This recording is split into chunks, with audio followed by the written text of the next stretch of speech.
Olá, eu sou o Rodrigo e eu quero te dar os parabéns por você estar assistindo essa aula hoje. Na primeira aula a gente viu sobre os conceitos de Data Science e na segunda aula a gente viu sobre os conceitos de Machine Learning. Então é muito importante que você tenha assistido essas duas aulas anteriormente para a gente avançar, para a gente continuar. Nessa aula aqui a gente vai trabalhar com a parte prática, então a gente vai colocar realmente a mão na massa. Eu vou te ensinar do zero a executar um projeto de Data Science e ao final desse projeto a gente vai trabalhar com um algoritmo de Machine Learning. Eu vejo você no final da aula, vamos para a parte prática.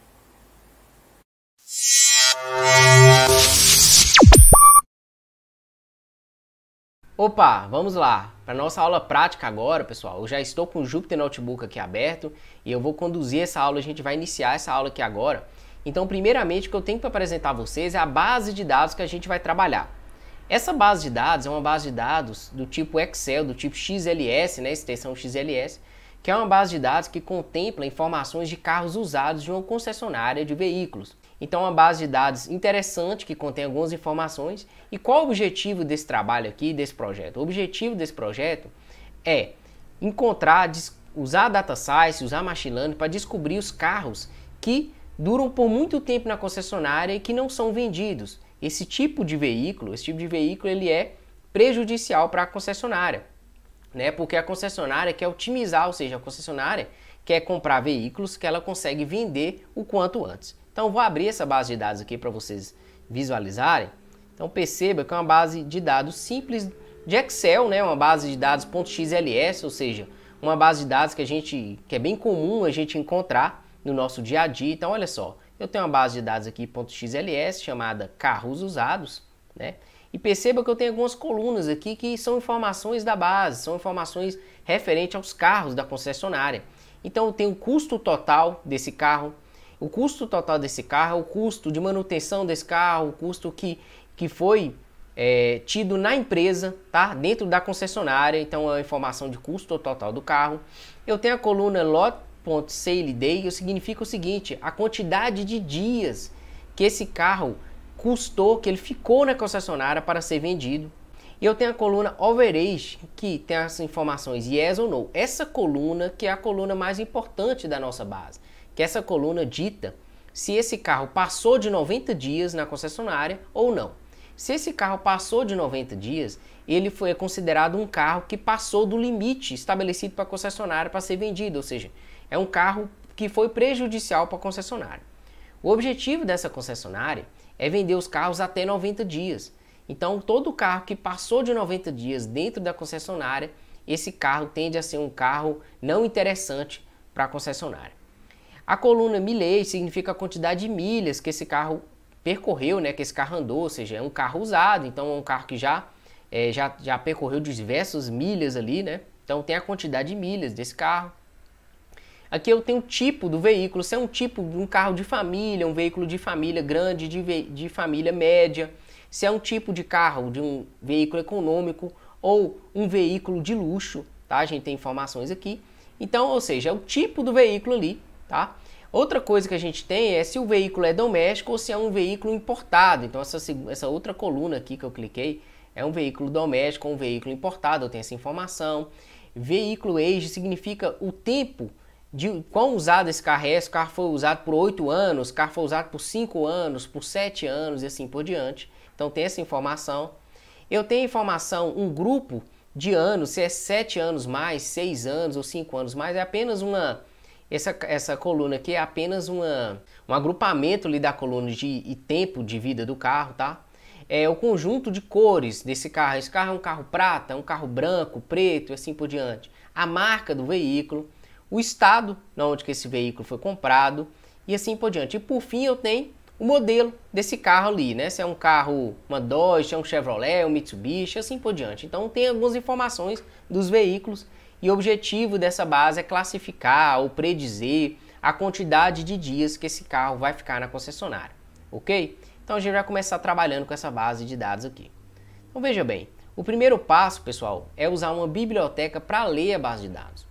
Então, nesse caso, eu vou trabalhar com uma biblioteca chamada Pandas. Se você não conhece o Pandas é uma biblioteca muito interessante para análise de dados. É uma biblioteca que permite a gente manipular arquivos CSV, permite a gente manipular arquivos do tipo Excel, que é esse arquivo que a gente vai trabalhar aqui, né, .xls. Enfim, o Pandas é uma biblioteca que a gente consegue ler arquivos do sistema operacional, ler bases de dados diretamente de um banco de dados SQL e assim por diante. Ou seja, uma biblioteca extremamente versátil e muito útil para fazer análise de dados, para trabalhar com data science. Então, vou importar essa biblioteca, né?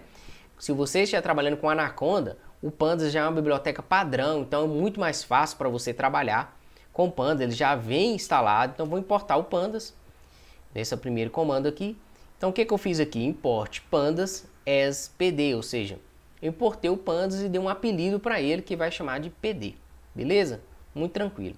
Agora, pessoal, eu vou ler o meu arquivo, minha planilha, né? Carros underline usados, é o nome da minha planilha, .xls. Então, para isso, eu vou usar o método do readCSV do pandas para ler esse arquivo do sistema operacional para mim e eu vou colocar o conteúdo desse arquivo dentro da minha variável df. Por que eu chamei ela de df? Porque significa data frame, tá? Então, o Pandas, quando a gente manipula um arquivo, quando a gente lê um arquivo no sistema operacional, ele cria para a gente um data frame em memória, ok? Então, eu dei um nome para ele aqui da minha variável de df, simplesmente para ficar mais fácil de lembrar. Então, df recebe o arquivo que eu acabei de passar aqui, vou executar.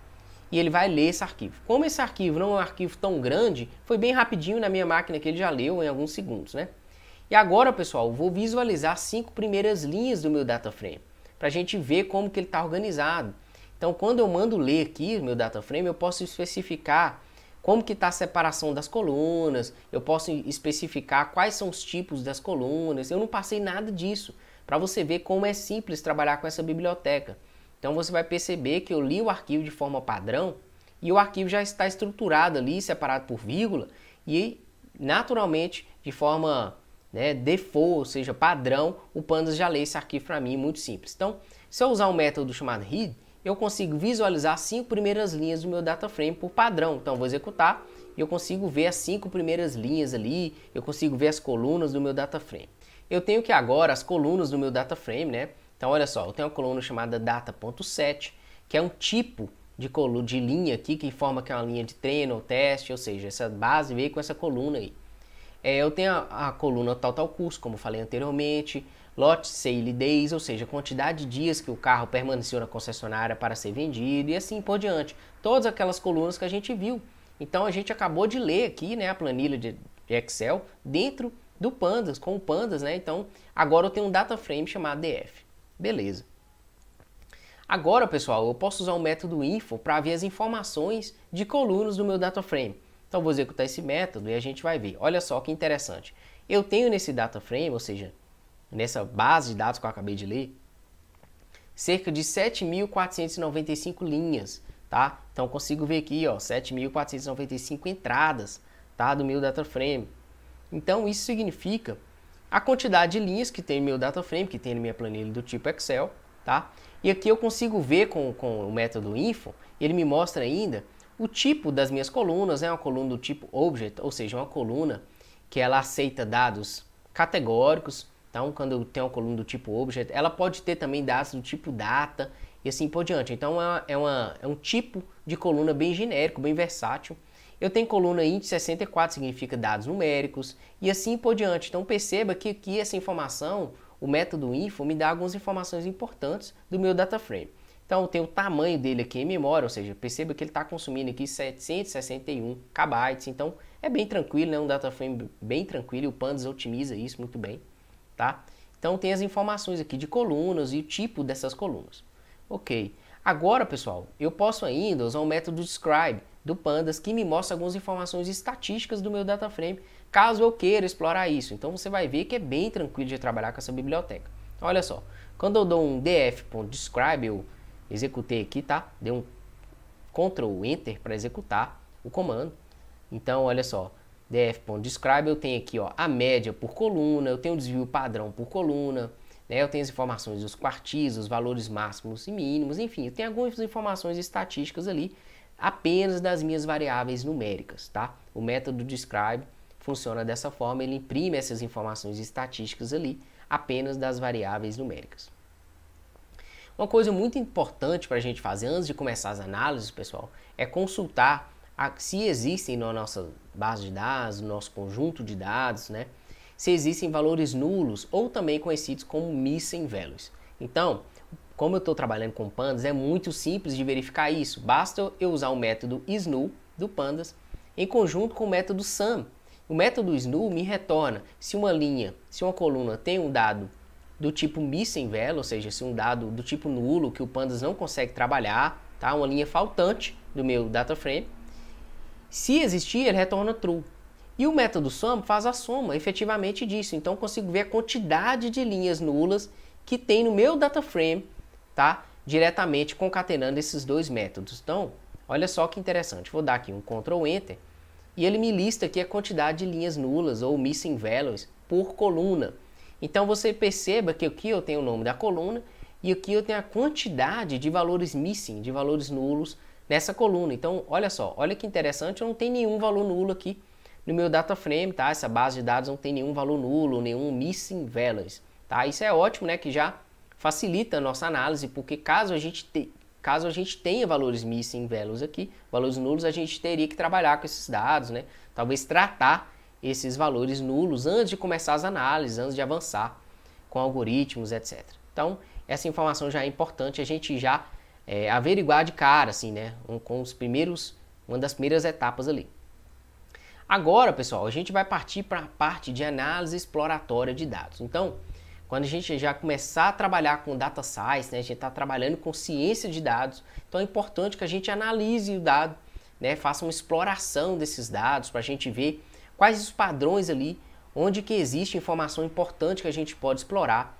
E você vai perceber que essa análise exploratória já dá insights interessantes do negócio que a gente está trabalhando, tá? Do problema que a gente está trabalhando. Então, para isso, eu vou importar duas bibliotecas aqui de visualização, tá? Duas bibliotecas muito interessantes. Mais uma vez, se você usa Anaconda, né, que é a plataforma de Data Science Open Source, você não precisa instalar nada, apenas importar essas bibliotecas aqui e já vai estar tudo prontinho. A primeira biblioteca é a Seeble, que é a biblioteca de análise de plots, né, do que já vem junto com o Anaconda, como eu acabei de falar, uma biblioteca bem interessante para visualizar informações estatísticas, etc.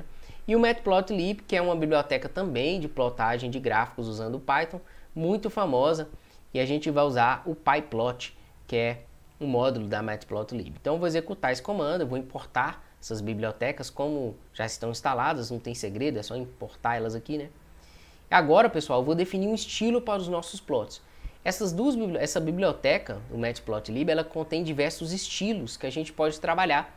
Estilos visuais, de layout, de gráfico e tal. E eu gosto muito do estilo ggplot, tá? Então existe uma lista de estilos, você pode consultar a documentação lá para trabalhar com o estilo que você mais gosta. Apenas uma parte visual mesmo, tá? Então vou executar aqui, definir o estilo que eu vou usar, Ctrl Enter, executei. E o primeiro plot, pessoal, que a gente vai ver é a distribuição da variável total cost. Eu poderia escolher qualquer um, eu vou começar com essa variável para a gente ver como que está distribuído ali, como que os nossos carros custam na nossa base de dados. Então, primeira análise que a gente vai ver. E você vai ver como é simples trabalhar com plot em Python, como é simples já ter um plot ali, ver um gráfico de tipo distribuição de uma variável com Python. Então, olha só, com apenas dois comandos, esses dois comandos aqui, a gente vai plotar um gráfico, tá? Do tipo distplot, ou seja, vou plotar um gráfico de distribuição de uma coluna com apenas duas linhas, pessoal. Eu não conto essa primeira linha aqui, porque essa primeira linha, Matplotlib Notebook, é apenas para eu visualizar o gráfico aqui na célula do Jupyter Notebook. E quando eu não quero exportar esse gráfico, eu não quero que ele renderize na tela para mim, eu quero manter ele aqui dentro do Jupyter Notebook, eu uso essa opção aqui, né, o Matplotlib Notebook, que eu também consigo aumentar, eu vou te mostrar aqui com mais calma. Enfim, essa primeira linha é apenas uma configuração que eu posso fazer. E essa segunda linha aqui que vem o meu plot efetivamente. Então, vou usar o Seeble, sns.distplot, é um método dele. Vou passar o nome da minha coluna que eu estou trabalhando, tá? Vou definir uma cor, aqui nesse caso eu escolhi green, a cor verde. E o KDE é igual a falso, que eu não quero uma linha de KDE ali no meu plot. Eu quero um gráfico do tipo distribuição comum mesmo, tá? E na segunda linha aqui, pessoal, eu estou definindo o quê? Estou definindo um título para o meu gráfico. o título vai ser distribuição da coluna total custo. Então vou executar. Então olha só que interessante. Agora eu já plotei um gráfico aqui de tipo distribuição da coluna total custo com apenas 2 linhas de comando. Muito tranquilo, muito simples, né? Então olha que interessante. Eu consigo aqui, ó, arrastar esse gráfico para aumentar a visualização, caso eu queira, né? Eu consigo arrastar esse gráfico, ou ainda eu posso clicar aqui, ó, nesse disquetinho e fazer download dessa imagem, caso eu queira copiar essa imagem, né, levar para um outro ambiente, etc. Então, o que é que esse gráfico está me mostrando, pessoal? Que ele me deu um warning aqui dizendo que não é um erro, né? Apenas um warning do Matplotlib falando que tem alguma função aqui que está depreciada nessa versão. Eu não preciso se preocupar com isso, é apenas uma mensagem de aviso. Beleza? E o que a gente vê aqui, pessoal? A gente vê que a maioria dos carros custam em torno de 3 mil a 6 mil, ou seja, 3 mil, o valor de custo dele para a concessionária a 6 mil. Por que eu estou vendo isso? Porque a maior concentração dos meus dados estão aqui onde eu estou com o mouse, tá? De 3 aqui, né? Começa aqui talvez, 3 aqui, 3 mil a 6 mil. Então, ou seja, a maior concentração dos meus custos estão nessa linha aqui, nessa faixa de 3 a 6 mil. Então, eu consigo ver com um gráfico que a maioria dos meus carros custam para a concessionária de 3 a 6 mil, tá? Então, com apenas 2 linhas de comando, eu consigo ver essa informação. Bem tranquilo, né? Então, essa é a conclusão do primeiro gráfico. Agora, pessoal, eu quero ver a distribuição da coluna Lot Sale Days. Então, ou seja, qual a quantidade média de dias que os carros ficam na concessionária. Isso é importante saber, isso é importante eu visualizar essa informação. Para fazer isso, eu vou usar o mesmo método, que é o método distplot, que vai plotar a distribuição. Agora, a única diferença é que eu vou plotar a distribuição de outra coluna, que é a coluna lot.sale.days, tá? E eu vou definir um outro título para esse gráfico, né, que vai chamar distribuição da coluna Lot Sale Days. Vou executar o comando. Então veja aqui, né? Eu tenho a distribuição da coluna, como que esse dado está distribuído, como que essa coluna está distribuída. E o que a gente consegue ver aqui, pessoal? Olha só, com esse gráfico, a gente consegue ver que a maioria das vendas, né? A gente tem um gráfico inclinado ali para a esquerda, né? A maior concentração dos dados estão aqui à esquerda. Vou subir aqui. A maior concentração dos dados estão aqui à esquerda, tá? Então a gente consegue ver aqui claramente que a maioria das vendas, né? Isso mostra que a maioria das vendas são vendidas nos primeiros 90 dias, tá? Então aqui, ó, quando chega aqui em 100, quase 100 aqui dias, né?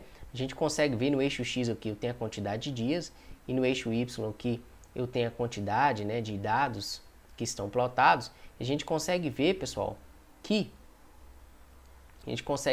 a maioria dos carros são vendidos até 100 dias, tá? E o outro percentual, o resto, são vendidos a mais de 100 dias, 120, 150, 200 e assim por diante. Então a maioria dos nossos carros, né, da concessionária, os carros da concessionária são vendidos até 100 dias.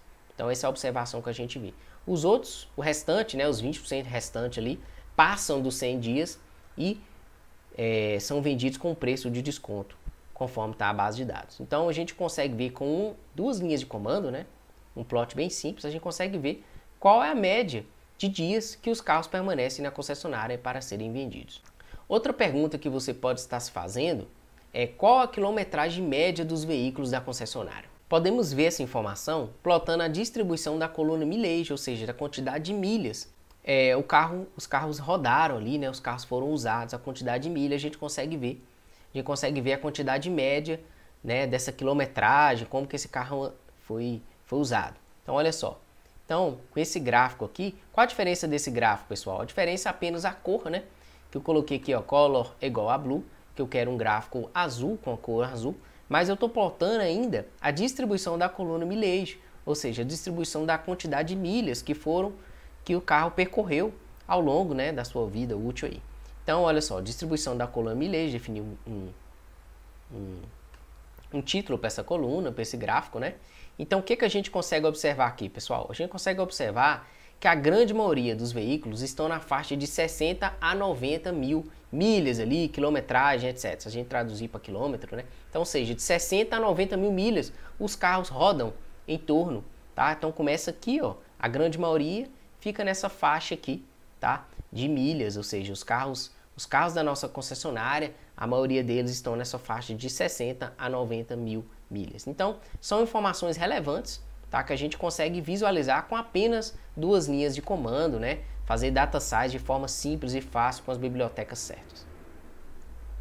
E qual a idade média dos veículos, ou seja, qual a quantidade de anos que os carros chegam na concessionária, qual é o período de tempo dos carros usados, são carros de 5 anos, de 6 anos, de 7 anos, enfim, a gente consegue visualizar isso também plotando a distribuição dessa coluna. E a coluna que a gente vai trabalhar agora é a coluna veículo.age, né? Idade do veículo, assim que é chamado na base de dados. E a alteração que eu vou fazer apenas é com a cor. Eu vou definir que a cor aqui é vermelha, ok?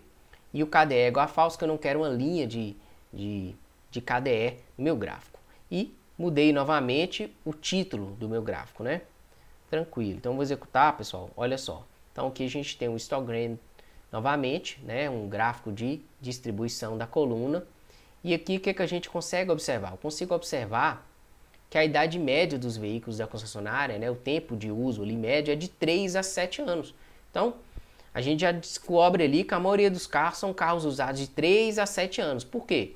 Porque aqui, ó, a gente consegue ver que a frequência de carros aqui, a distribuição inicia aqui da barrinha aqui do 3, talvez, 4, até 7 aqui são a maior distribuição, está em torno aqui onde eu estou passando o mouse. Então a gente consegue visualizar isso com 2 linhas de comando, né? Então bem tranquilo também. Vamos lá. Vamos avançar. Agora, pessoal, a gente pode avançar um pouco nas visualizações e ver uma informação mais importante, talvez. Por exemplo, eu gostaria de visualizar a correlação de algumas variáveis da minha base de dados antes de partir para uma análise mais avançada, talvez. Então, por exemplo, o quanto alguma variável numérica tem correlação com outra variável numérica. Essa informação é muito importante, porque essa informação nos dita se existe uma multicorrelação entre as variáveis, se uma variável aumenta, a outra tende a aumentar também, ou seja, é possível ver uma tendência de uma ou mais variáveis, tá? E uma das variáveis muito importantes para a gente aqui é a variável quantidade de dias que esse carro é vendido. Então, será que existe uma relação, ou seja, uma correlação entre, por exemplo, o ano, a quantidade de anos que esse carro foi usado com a quantidade de dias que esse carro permanece na concessionária? Ou seja, carros mais usados tendem a permanecer mais na concessionária? Ou ainda, o custo do carro aumenta, a quantidade de dias que esse carro fica na concessionária tende a aumentar conforme o custo que a concessionária teve desse carro? Enfim, a gente precisa visualizar isso, a gente precisa ver se existe uma correlação. Ou ainda, a quantidade de milhas que um determinado carro tem, ou seja, a quantidade de quilômetros que esse carro rodou, ela tem uma correlação com a quantidade de dias que esse carro fica na concessionária? Ou seja, são perguntas que a gente consegue responder apenas visualizando a correlação de algumas variáveis. E como fazer isso? Veja só, a correlação ainda pode ser positiva ou negativa. Então, ou seja, a gente pode ver que existe uma correlação negativa entre a quantidade de dias que o carro fica na concessionária, talvez com o custo dele, talvez o custo da concessionária aumente, a quantidade de dias desse carro tende a diminuir, talvez esse carro com a concessionária gasta mais que esse carro, talvez esse carro saia mais rápido. Enfim, com a correlação a gente consegue ver a tendência entre 2 variáveis ali. E você vai ver que é muito tranquilo de usar esse método. Eu vou visualizar aqui, pessoal, apenas as variáveis numéricas, porque a correlação ela só trabalha com variáveis numéricas. Então, como que eu faço isso? Para isso, eu defino aqui 2 colchetes aqui do meu data frame. Olha só, defino um colchete, como se eu fosse visualizar uma coluna. Em seguida, eu defino um outro colchete, ou seja, defino uma lista de colunas que eu quero visualizar. E aí eu posso chamar o método read aqui para visualizar as 5 primeiras linhas, como a gente viu anteriormente, né? Então, ó, vou executar e eu tenho aqui, ó, apenas as colunas que eu gostaria de plotar, de trabalhar com a correlação delas, tá? Que são as colunas milhage, ou seja, número de milhas, idade, tempo de uso do veículo, né? Quantidade de dias que esse veículo saiu e o custo que foi empregado nesse carro para ele ser vendido. Então, olha só. Agora, pessoal, que eu tenho essas informações aqui, né? Eu já segmentei meu data frame praticamente, eu só estou imprimindo aqui essas 4 colunas. Eu posso chamar o método core do Pandas, que o método core do Pandas calcula a correlação para mim. Então, veja que interessante, né? Com o Pandas, eu consigo plotar, consigo calcular a correlação com uma linha de comando. Então, ou seja, Com o Pandas eu uso o método corre, com uma linha de comando eu calculo a correlação das variáveis ali. Ele faz esse cálculo de correlação para mim. Então veja que legal. O cálculo de correlação vai de 0 a 1. Então, ou seja, onde 1 existe uma correlação total e 0 existe uma correlação neutra. Menos que 0 são correlações negativas, ou seja, uma variável aumenta, a outra tende a diminuir. E assim por diante. Então, olha só, vou calcular aqui a minha correlação. Como que eu faço isso, pessoal? Eu passo aqui o meu data frame, né? Esse data frame aqui com apenas 4 colunas. E eu coloco aqui no final ponto corre. Eu chamo o método corre aqui e ele faz o cálculo de correlação. Esse método ainda aceita parâmetros. Se eu dar um Shift Tab aqui dentro, eu consigo ver que esse método aceita um parâmetro. E o parâmetro que ele aceita é o método, né? Eu posso passar aqui ó, o parâmetro método e passar o tipo de correlação que eu quero calcular. Por padrão, ele calcula a correlação de Pearson. Eu posso passar a correlação de Spearman, que ele calcula também. Tá?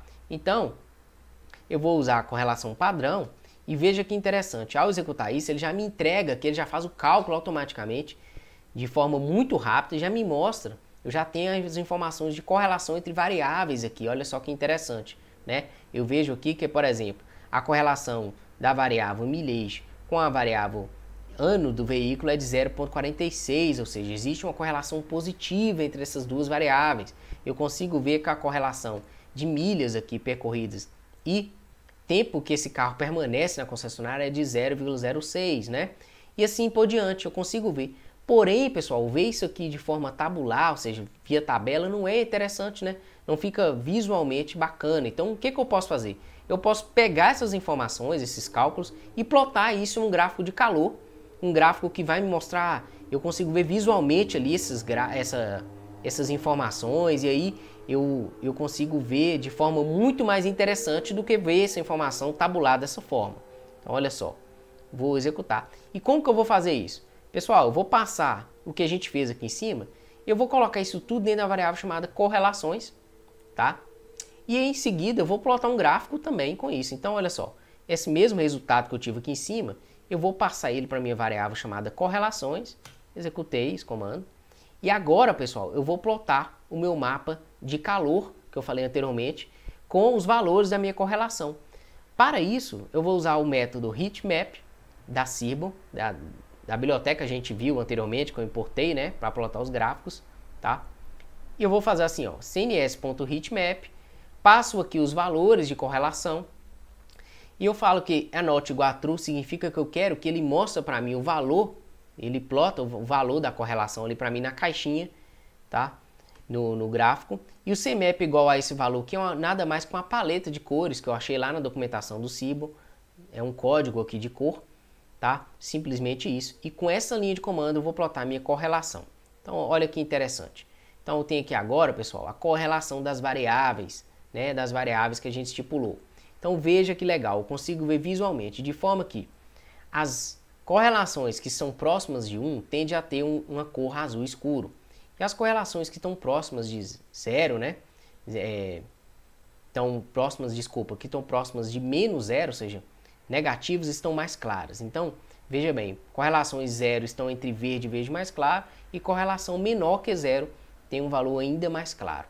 Então, a gente consegue ver através desse mapa de calor. Então, o que a gente consegue enxergar aqui? Ó? Olha só, a coluna milhage aqui, ó, no eixo Y, tá? Eu consigo ver a correlação dela com todas as outras colunas aqui. Então, a coluna milhage com ela mesma tem uma correlação igual a 1, né? Ou seja, a correlação da variável com ela mesma sempre é 1.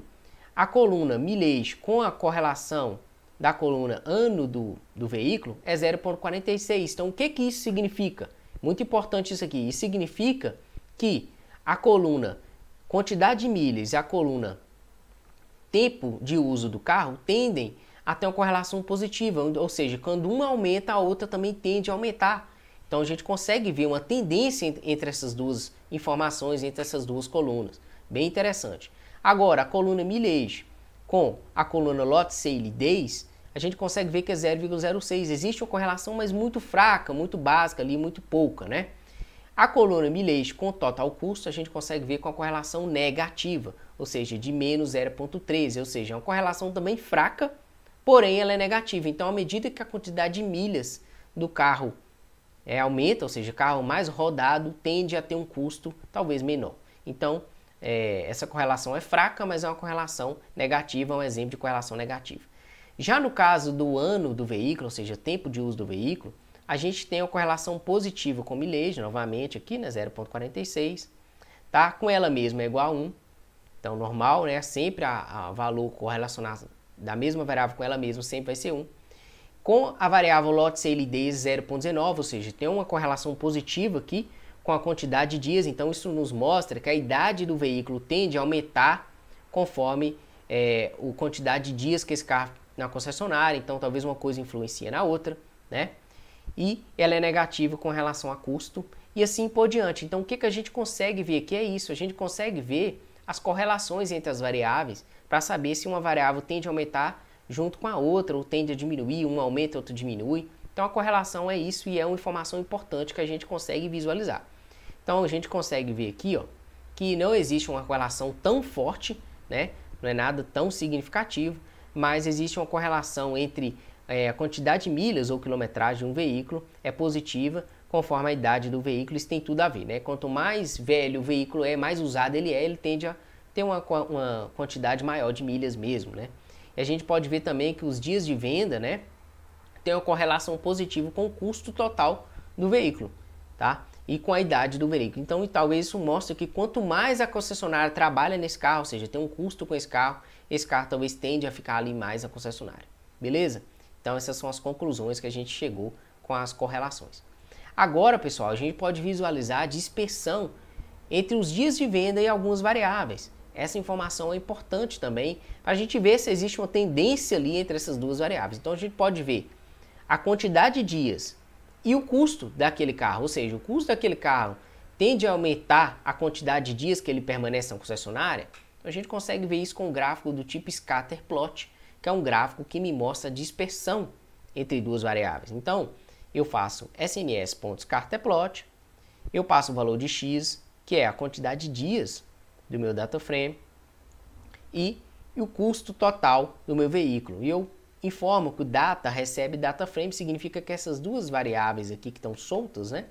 Esses dois valores aqui que estão soltos, vêm do meu data frame, df, tá? Então, data é igual a df. Vou executar. E a gente tem um gráfico aqui do tipo scatter plot. Podemos observar que esse gráfico, pessoal, que não tem nenhuma tendência tão clara, né? A gente consegue ver aqui no eixo X a quantidade de dias que o nosso carro permanece na concessionária e no eixo Y a quantidade total do custo. Então, talvez eu queria ver o seguinte, o custo aumenta e a quantidade de dias tende a aumentar, a gente consegue ver que os pontos estão bem concentrados aqui e a gente não consegue ver uma tendência tão padrão, não existe um padrão tão claro. Mas esse gráfico nos mostra a dispersão entre essas duas variáveis, então é importante a gente visualizar ele, né? Então a gente consegue ver uma tendência tão clara aqui. Vamos tentar a coluna também quantidade de dias e milhas, quantidade de milhas que esse carro andou. E agora eu vou definir que a cor é green, ou seja, verde, e não mudou nada aqui, meu data é igual a df normalmente, né? Então olha só, então também não consigo ver um padrão tão claro. A gente consegue ver aqui, ó, talvez uma quantidade aqui menor de veículos aqui que tem em torno de 100 dias, né? 150 dias, aqui tem custos mais baixos, mas mesmo assim tem uma grande quantidade de veículos que tem custos baixos, que tem custo médio aqui, e com a quantidade de dias que é vendido também baixo. Então não é possível ver uma correlação, desculpa, ver uma tendência tão clara nesse gráfico aqui, tá? Tá tranquilo. Então vamos lá.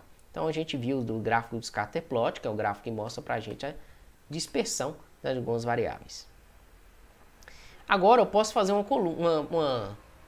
pergunta, né, para o meu dataset, meu data frame. Olha só, qual o tempo médio de vendas por tipo de veículo? Qual o tempo médio por tipo de veículo? Eu consigo ver essas informações. Eu quero ver o tempo médio de vendas que foi por tipo de veículo. Por exemplo, veículo doméstico, né? Ele tende a ser mais vendido, ou veículo importado, ele tende a ser vendido mais rápido, demora mais para vender veículos importados, enfim. Eu consigo ver essas informações também com uma linha de comando. Eu consigo usar usando o método boxplot. E o que é isso? Que tipo de gráfico é esse? Olha só, vou executar e eu vou comentar sobre esse gráfico. Perceba aqui, pessoal, que eu usei o método boxplot da Cibo para ver um gráfico do tipo caixa, né? A gente chama esse gráfico de box plot. E o que esse gráfico me mostra? Esse gráfico me mostra essa caixa que é a dispersão entre algumas, né, que é a amplitude da minha variável, tá? E eu consigo ver esse gráfico é muito útil para a gente ver anomalias, para a gente ver outliers no nosso dataset, nosso data frame aqui, né, nossa base de dados. Então olha só, pessoal, eu tenho carros aqui, veículos do tipo doméstico e veículos do tipo importados, tá? E eu consigo ver essa linha aqui, ó, que eu estou com o mouse, essa linha me mostra a mediana entre os dados. Essa caixa me mostra a amplitude do meu dado, então eu consigo ver que a maioria do meu dado aqui, ó, dos carros domésticos, estão em torno de 15, tá? Valores de 15 dias até 120 dias, ok? Então é a grande maioria dos meus dados. Os dados que ultrapassam esses valores são considerados outliers, ou seja, o valor máximo a gente tem aqui, ó, que é o valor máximo da minha distribuição 281, e todos esses pontinhos que estão aqui são valores considerados outliers, são considerados valores que estão bem distantes da grande maioria dos dados da coluna. Então esse gráfico, ele me mostra uma informação muito importante, ele mostra a maioria dos dados, a amplitude desse dado, ele me mostra os valores máximos e mínimos, e ele me mostra ainda os outliers, ou seja, as anomalias que eu posso querer investigar para descobrir o que são. Ou se pode ser um erro de digitação da base, pode ser um erro de coleta, pode ser um erro de crawler da web, enfim. A gente pode tentar descobrir o que são outliers, por que esses pontinhos aqui, né, o que eles estão fazendo, que os dados são esses que estão bem discrepantes da maioria dos dados. E o que eu consigo ver com esse gráfico aqui olhando para o nosso negócio? Eu consigo ver que não existe, né, basicamente nenhuma discrepância entre veículos domésticos e veículos importados, porque a mediana, a quantidade de vendas, a quantidade média dos dias de vendas entre esses dois tipos de veículos é bem próximo, né? Eu tenho a mediana aqui, ó, se eu passar o mouse aqui, ó, no eixo Y ali 72, a mediana dos carros domésticos sai em média 72 dias que eles ficam na concessionária, tá? E os carros importados tendem a sair 69 ou 68, tendem a manter por 68 ou 69 dias na concessionária. Então eu consigo ver a média de vendas por tipos de veículo com esse gráfico de box plot, além de ver algumas anomalias que eu posso querer inspecionar caso necessário, ok? Outra coisa que eu posso visualizar, pessoal, é o tipo do veículo, ou seja, eu vi se o veículo importado ou não, ou doméstico. Eu posso ver ainda com o box plot, plotar um box plot por tipo de veículo. Então veja que interessante aqui, eu vou arrastar o meu gráfico aqui para visualizar melhor. Então olha só, eu tenho veículos do tipo de luxo, veículos de família pequena, eu tenho veículos econômicos, eu tenho veículos família média e família grande. Então eu posso querer saber qual a média da quantidade de dias vendidos desses veículos, né? Veículos de econômicos tendem a ser vendidos mais rápidos do que veículos de família, etc. Posso plotar mais uma vez um box plot por tipo de veículo e eu tenho essa informação. E o que a gente consegue ver aqui? A gente consegue ver aqui, pessoal, que veículos de luxo tendem a sair muito mais rápido do que veículos econômicos e veículos de família. Então veja que interessante, talvez contra-intuitivo, né? Então veículos de luxo saem, ou seja, permanecem na concessionária por menos tempo que outros veículos. Então a gente pode ver aqui essas observações. Então olha só, não existe diferença significativa entre veículos domésticos e veículos importados, como a gente viu anteriormente, em termos de quão rápido eles são vendidos, né? Os veículos econômicos demoram um pouco mais para ser vendidos, se comparado com veículos de família. Então veículos econômicos têm a mediana, né, da quantidade de dias deles, está em torno aqui de 88, tá? Então eles saem um pouco, eles são mais lentos para serem vendidos nas concessionárias que os veículos de família. Em média, eles levam 90 dias para vender esses veículos econômicos, 80, que se eu passar o mouse aqui, ó, eu consigo ver aqui logo aqui embaixo, que no eixo Y aqui está 90, 91 dias, tá? 84 dias para vender veículos de família, tá? Veículos de família média, veículos de família grande é mais rápido um pouco, e 40 dias para vender, se a gente passar o mouse aqui, 40 dias para vender veículos de luxo. Então a gente consegue ver que a concessionária vende mais rápido veículos de luxo do que veículos de família ou econômico. Então olha que informação importante que a gente consegue ver com uma linha de comando, plotando o gráfico box plot. Além disso, eu consigo ver ainda os outliers, caso eu queira inspecionar, né? Se eu queira ainda avançar a minha visualização, minha análise aqui. Beleza? Bem interessante também. Outro tempo médio de vendas que eu posso ver é por cor. Será que faz sentido? Será que as cores impactam na quantidade de vendas? Será que as pessoas têm preferência por cores? Ou seja, carros de determinadas cores vendem mais rápidos ou não? Eu também posso ver isso com o box plot. Então, para isso, eu vou plotar aqui ó, a coluna Color Set, no meu eixo X, e no meu eixo Y, eu vou plotar a quantidade de dias que esse carro tende a ser vendido. Então, olha só. Então, veja que meu gráfico agora ficou mais colorido, né? Porque eu tenho mais opções de carros aqui por cor. Segmentei agora o meu box plot por cor, para a gente ver por tipo de cor do veículo. Então, a gente consegue ver aqui, pessoal, que existe uma diferença grande aqui entre as médias de vendas por cores. Então, olha só, a gente consegue ver aqui algumas informações importantes, tá? A gente consegue ver nesse gráfico que esse gráfico, a média dos carros que saem mais rápido são carros pretos. Então, ou seja, ó, carros do tipo black tá aqui, ó, ou seja, a cor black tem uma mediana bem mais baixa de dias do que carros de outras cores. Então, a gente consegue ver que os carros pretos vendem mais rápido para a concessionária, né? A gente consegue ver em segundo lugar que os carros que são vendidos mais rápidos são carros da cor dourado, tá? Com 53 dias. Se eu passar o mouse aqui, ele me mostra, né? Um gráfico interativo. Por fim, os carros que demoram mais para ser vendidos são carros brancos com 90 dias, que é o white, que está aqui, 92. Então, olha só, informações relevantes que a gente consegue extrair com a linha de comando, né? Ciência de dados aqui sendo aplicada de forma muito tranquila, muito fácil, ok? Então, pessoal, a gente consegue ver essas informações bem facilmente. Outra informação importante que a gente pode querer visualizar no nosso data frame é o tempo médio de vendas por marcas dos veículos. O objetivo é a gente saber se as marcas dos veículos fazem sentido para aqueles veículos serem vendidos ou não. Por exemplo, a gente quer saber se determinadas marcas são vendidas mais rápidas ou mais lentas, e assim por diante. Então a gente pode visualizar essa informação porque essa informação é importante para a concessionária, tirar insight dos dados, né? Então olha só, no meu eixo X eu vou plotar novamente um box plot, um gráfico de caixa. No meu eixo X vai a marca, tá? A informação de marca do veículo. No meu eixo Y vai a quantidade de dias que ele permaneceu na concessionária. Então vou plotar isso para eu saber se certas marcas tendem a ser vendidas mais rápidas ou não.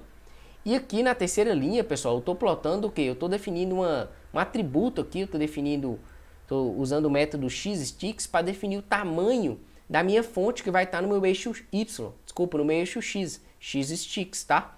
Então estou colocando que size é igual a 5, significa que eu quero diminuir a fonte dos meus labels ali que vão estar no meu eixo X, para eu ter uma visualização mais limpa ali, para não ficar embolado os nomes das marcas, porque os nomes das marcas são bem grandes. Então vou executar esse gráfico e vamos visualizar, ver como fica. Então olha que legal. Então vou arrastar aqui, ó, para a direita. E aqui o que a gente tem aqui, pessoal? A gente consegue ver que algumas marcas têm uma diferença na quantidade, no tempo de venda dos veículos. Então olha só que interessante. Você pode bater o olho aqui e ver facilmente aqui, ó, subir aqui, que as medianas por marcas, ou seja, cada box plot desse aqui é uma marca, tá? Então as medianas estão bem distintas, estão bem diferentes. Isso mostra o quê? Isso mostra que a média do tempo que determinadas marcas permanecem na concessionária é bem diferente, a mediana ali está muito diferente. Então olha só, a gente pode ver aqui que essa marca Dowell tem uma mediana muito alta, ou seja, ela tem a quantidade de tempos que essa marca, carros dessa marca permanecem no dataset, na concessionária, é bem diferente das outras, né? Nas outras medianas. Então a gente consegue ver isso aqui. Por exemplo, a gente passar o mouse, a gente consegue ver que os carros da marca Honda tendem a ser vendidos mais rápidos que os outros carros. Cadê a marca Honda? Está aqui, ó. Então a gente consegue ver que a mediana aqui de carros da marca Honda é cerca de 18, 19 dias. Então, e se comparada para carros dessa marca Dowell, a gente pode perceber uma diferença gigante, né, grotesca aqui, entre diferença de dias. Isso mostra o quê? Isso mostra que determinadas marcas afetam a concessionária na quantidade de dias que aqueles carros daquelas marcas permanecem na concessionária, né? Então isso é muito importante, muito relevante uma informação. Sem contar que a gente pode ver que essa marca aqui, que está aqui em destaque, né? Essa marca aqui da Dowell, que tem essa caixa aqui, ela tem uma amplitude muito pouca, então, ou seja, a maioria dos dados mesmo estão entre 100, né, 100 a 140 dias, e a gente tem alguns outliers aqui que excedem esses valores máximos e mínimos aqui, tá? Então a gente pode ver que essa marca aqui poderia ser uma marca que a gente deveria inspecionar melhor. Você, como cientista de dados, poderia investigar para saber o que aconteceu com essa marca, por que essa marca ela tende a ter carros que vendem muito, com quantidade de dias bem diferentes dos outros carros. Então, muito interessante esse gráfico, né? A gente consegue ver como cada marca que é um box plot, a gente consegue ver essa discrepância na quantidade de vendas, no tempo médio de vendas dos carros. Então, é uma informação muito relevante.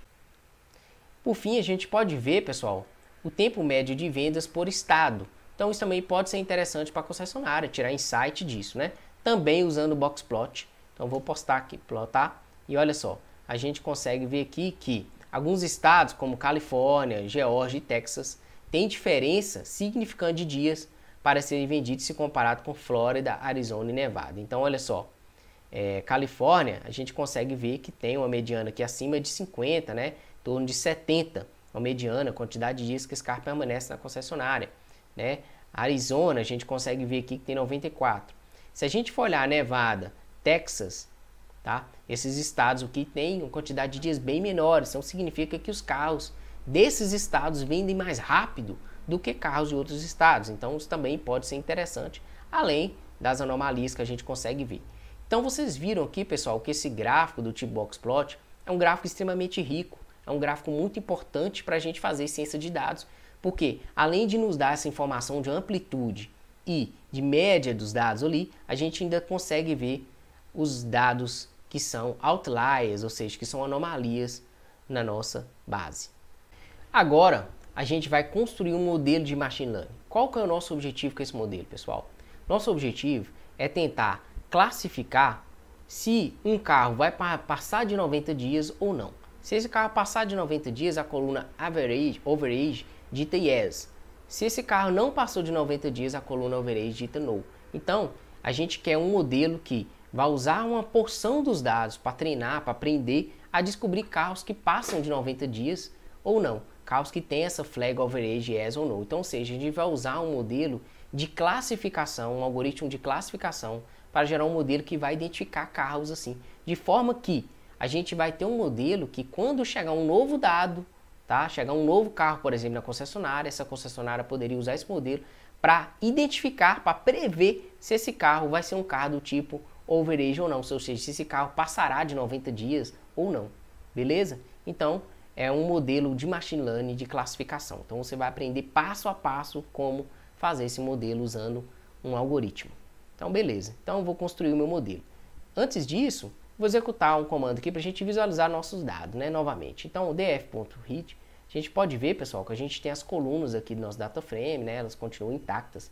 E o que a gente precisa fazer? Como a gente vai trabalhar com o algoritmo de machine learning, e eu vou utilizar aqui a scikit-learn, a gente precisa fazer um pré-processamento nesse dado. Por quê? Porque nosso dado contém colunas categóricas, e nosso algoritmo de machine learning ele não trabalha com colunas categóricas. Então eu preciso transformar essas colunas categóricas para colunas numéricas para poder executar o algoritmo. E como que funciona isso? A técnica que eu vou usar, ela chama Label Encoder. Essa técnica, ela consiste em, para cada valor único da categoria, essa categoria vai receber um valor inteiro, que vai representar a categoria como um todo.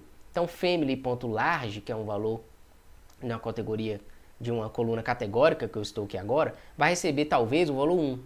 Toda vez que family.large aparecer no meu data frame, ele vai receber novamente esse valor 1. Então, eu vou substituir family.large, que é uma string, né, que é um valor categórico, para um valor igual a 1, ou igual a 2, assim por diante. Um inteiro único ali na base. Family.medium vai receber talvez o valor 2, e assim por diante. Economy vai receber talvez um valor 3. Então, para cada valor único desses exemplos que eu estou falando aqui, ele vai receber um inteiro. Então, de forma que eu transformei o meu dado categórico em um dado do tipo inteiro, do tipo numérico. Beleza? Dessa forma, o meu modelo de machine learning consegue trabalhar com esse dado, né? O meu algoritmo da scikit-learn consegue trabalhar com esse dado e gerar um modelo para a gente. Perfeito? Então, eu vou ter que fazer um pré-processamento nesse dado.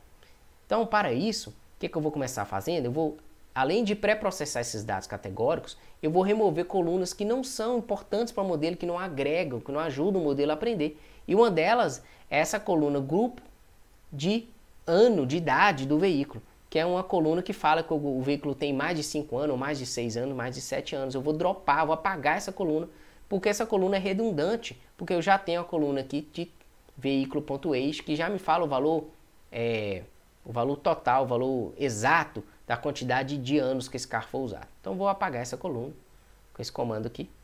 Beleza. Como que eu apago uma coluna usando pandas, né? df.drop, passa o nome da coluna, x igual a 1 para dizer que eu estou apagando uma coluna do meu data frame, não é uma linha. In place igual a true, significa que essa alteração é memória. Então, pessoal, já apaguei minha coluna. Se a gente executar o df.read aqui, ó, você vai ver que essa coluna não está mais aqui. Ela foi apagada. Beleza? Vamos em frente.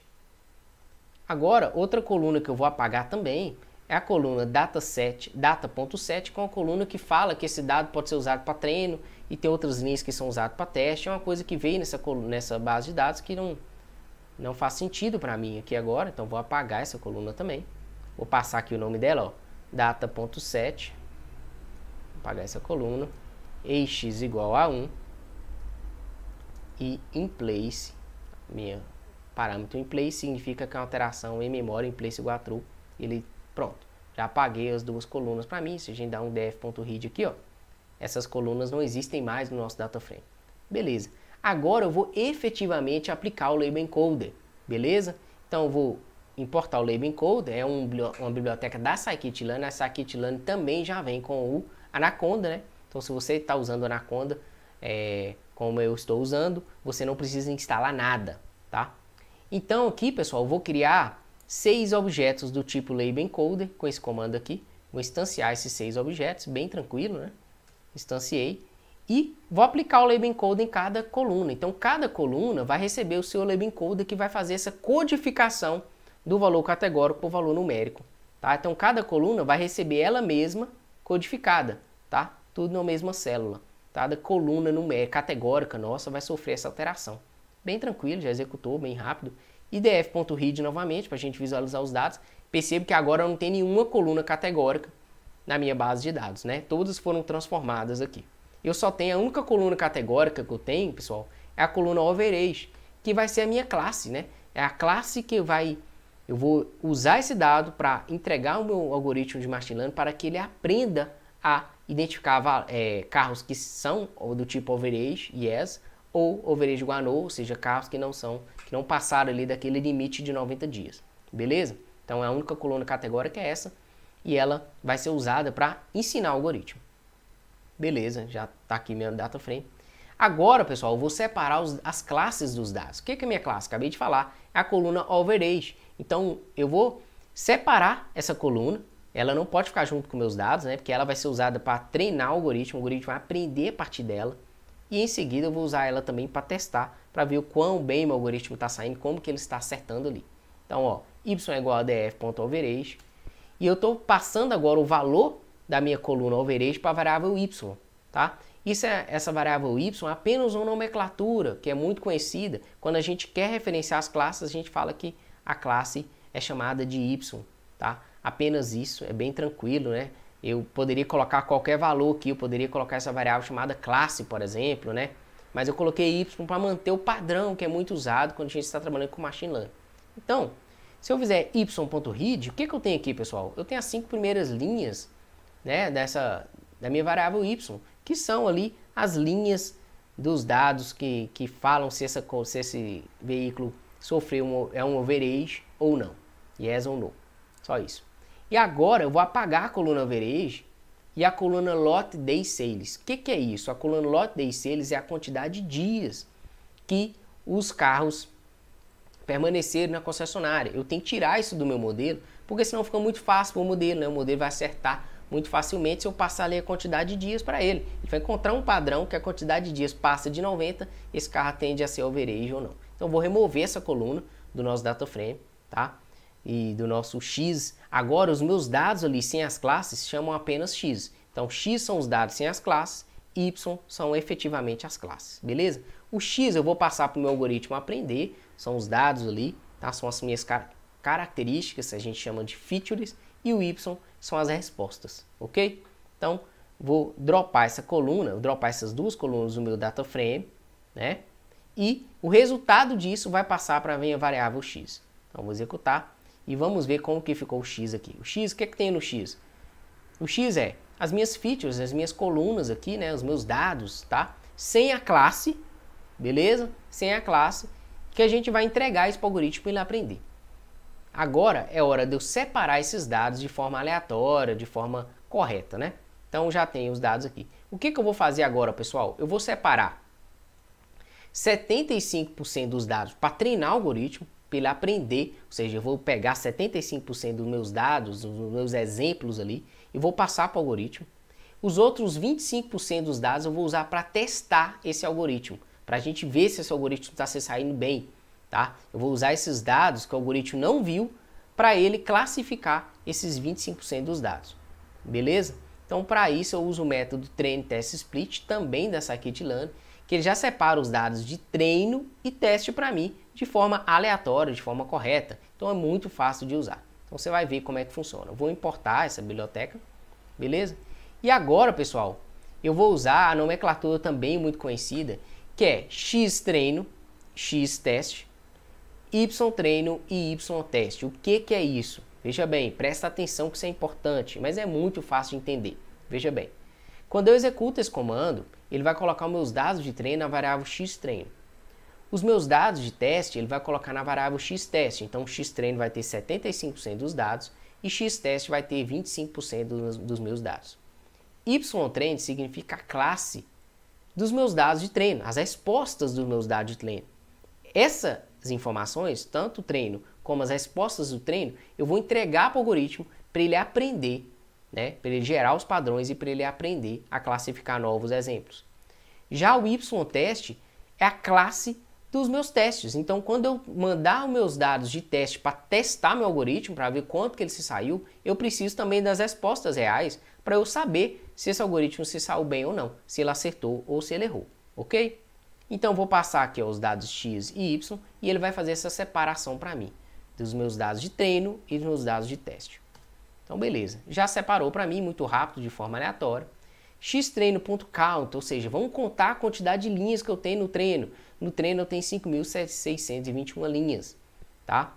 Meu y-treino, o que é o y-treino? São as classes, são as respostas ali dos meus dados. O y-treino tem 5.621. Ainda eu posso visualizar o meu x-treino aqui, pessoal. Posso dar um xtreino.read para ficar claro isso, para você entender o que é o x-treino. X-treino nada mais é que são as minhas features, né? Os meus dados sem as classes deles. E o que é o meu y-treino? Muito fácil, né? O meu y-treino, você já deve saber, são as respostas do meu treino. Então, ó, a resposta da linha 1 é igual a yes, a resposta das outras linhas são igual a no, das outras 5 linhas. Então, veja que interessante, eu tenho aqui ó, os dados de treino e as respostas desse treino, esses dados que a gente vai entregar para o algoritmo aprender, beleza? Então, x-teste, eu tenho 1.800 linhas, ou seja, só 25% dos meus dados foram para teste, e y-teste, eu também tenho 1.874 linhas, que são as respostas do meu teste.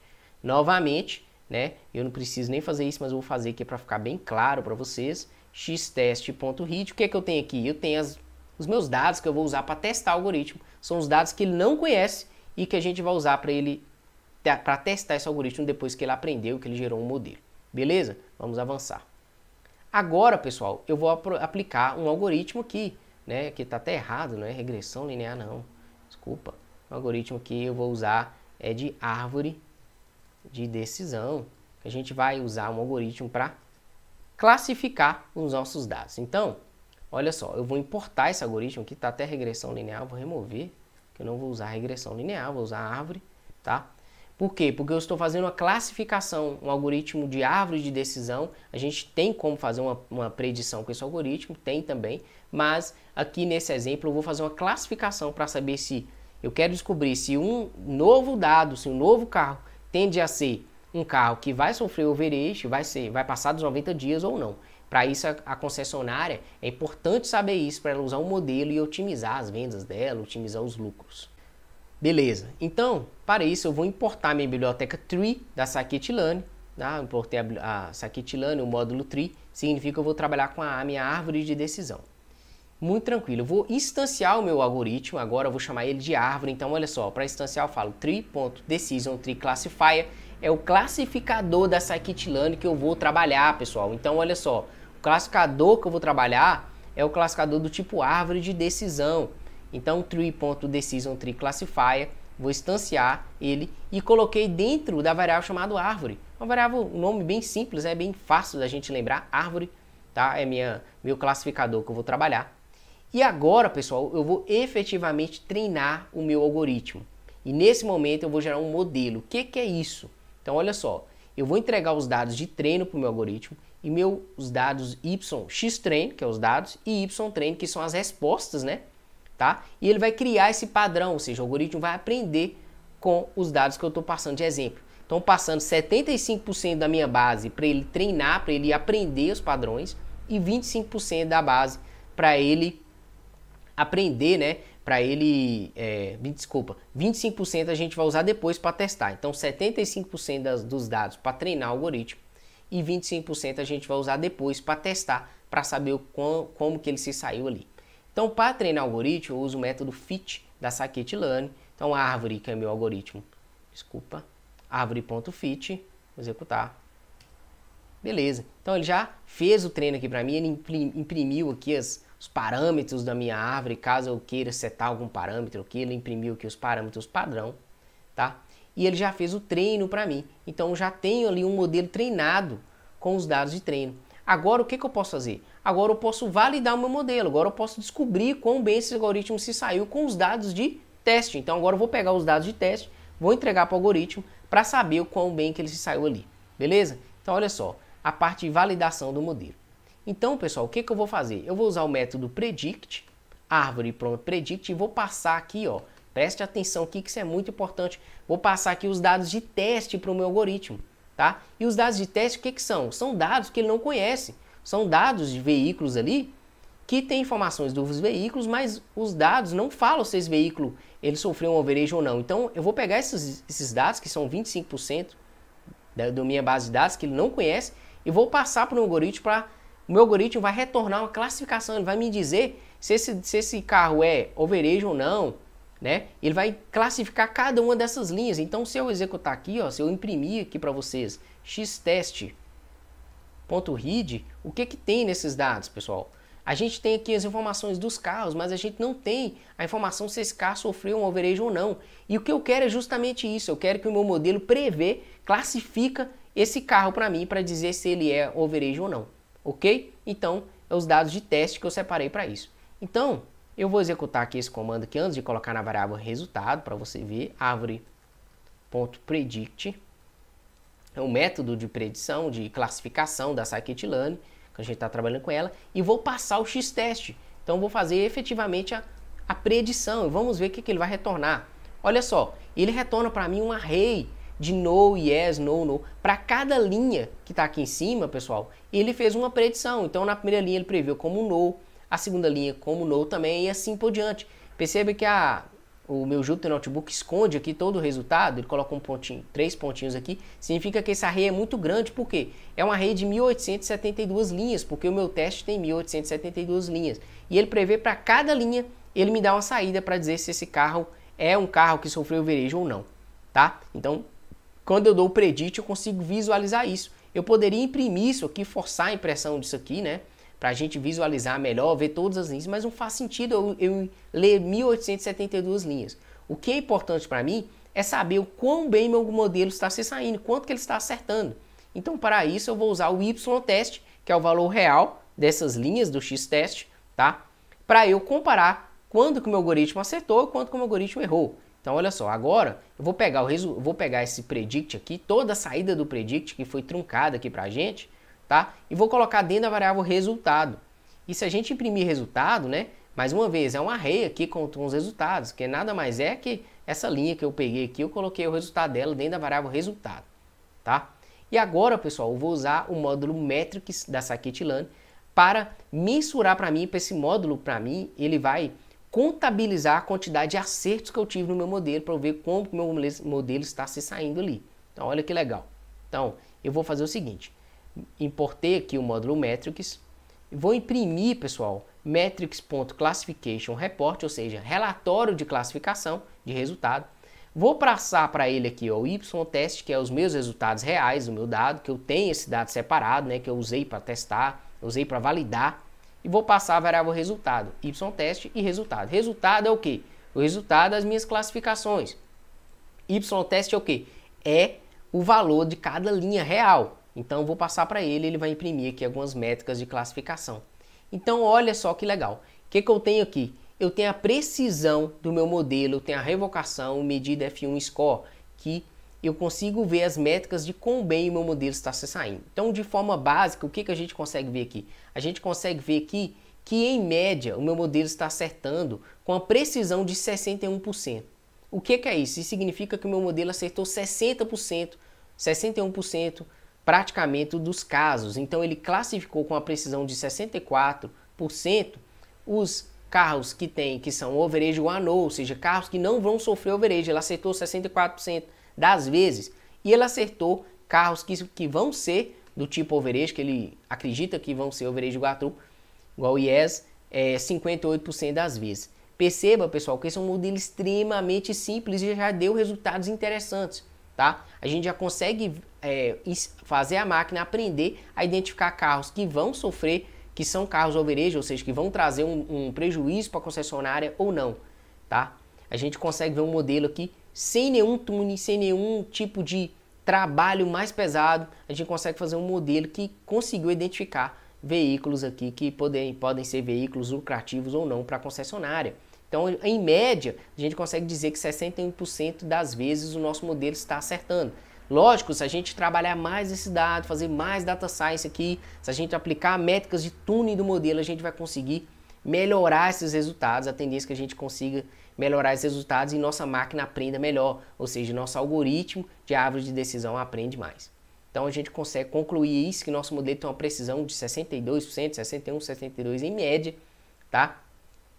Para identificar carros que superam 91 dias na concessionária ou não.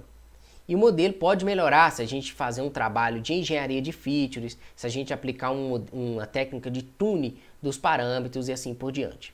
Tá?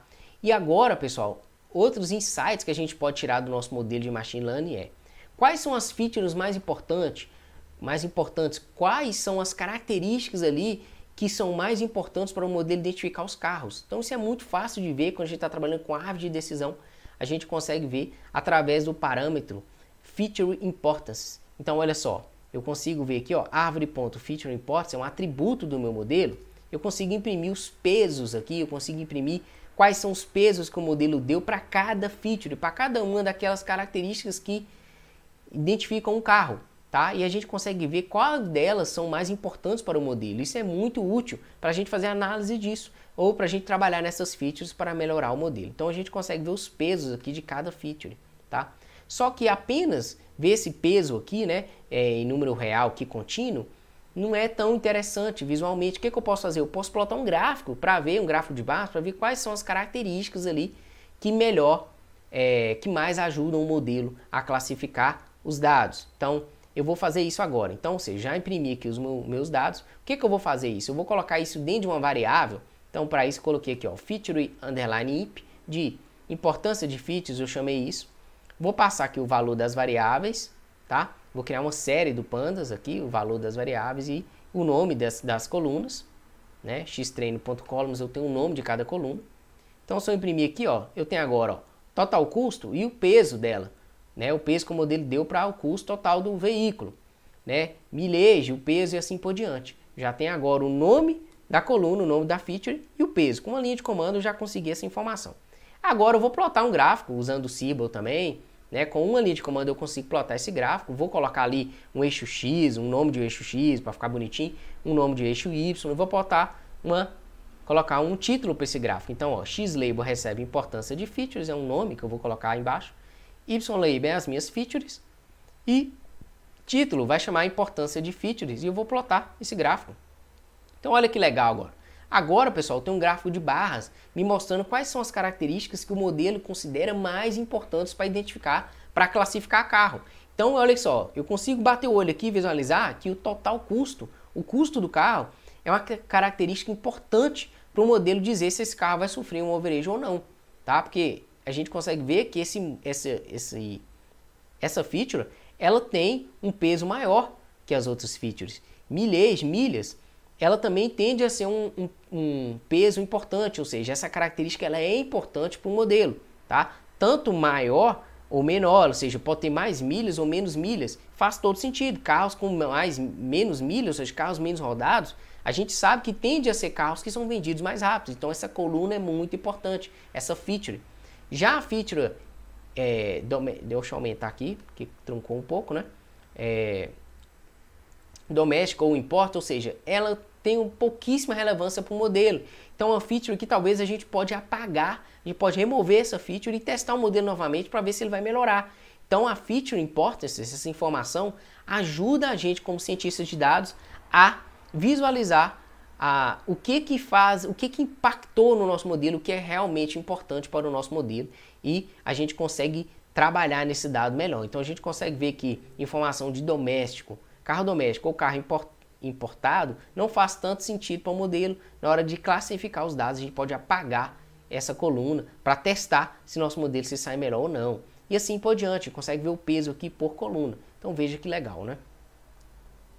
Agora, pessoal, ainda assim, eu posso visualizar a minha árvore de decisão, né? Que essa visualização, ela é nada mais que eu posso ver a árvore mesmo, já tenho um modelo treinado. O que é um modelo de árvore de decisão?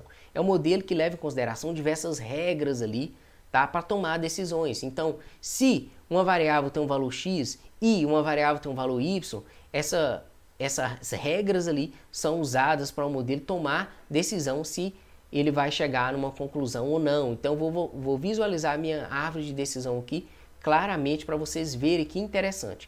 Para instalar as bibliotecas de visualização no Jupyter, você pode executar esse comando aqui, pip install PyDot ou Graphs, que são as bibliotecas usadas para visualizar os gráficos aqui no Jupyter Notebook, para ver visualmente a árvore. Você vai ver que legal que essa árvore fica.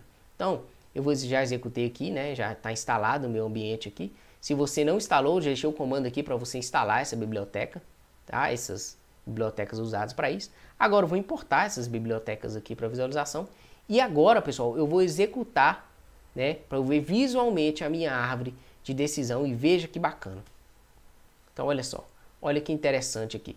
Eu consigo ver a minha árvore de decisão, qual foi as regras que a minha árvore levou em consideração na hora de fazer a classificação dos dados. Então, o que eu consigo ver? Eu consigo ver, pessoal, aqui eu plotei apenas o max deep igual a 3, significa que eu quero ver apenas os níveis, o nível máximo que são de três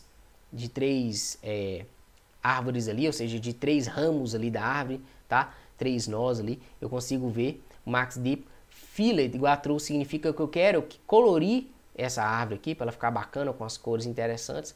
Round igual a true significa que eu quero essas caixinhas aqui arredondadas, tá? Node IDS igual a true significa que vai mostrar para mim o número daquele node, tá? E assim por diante.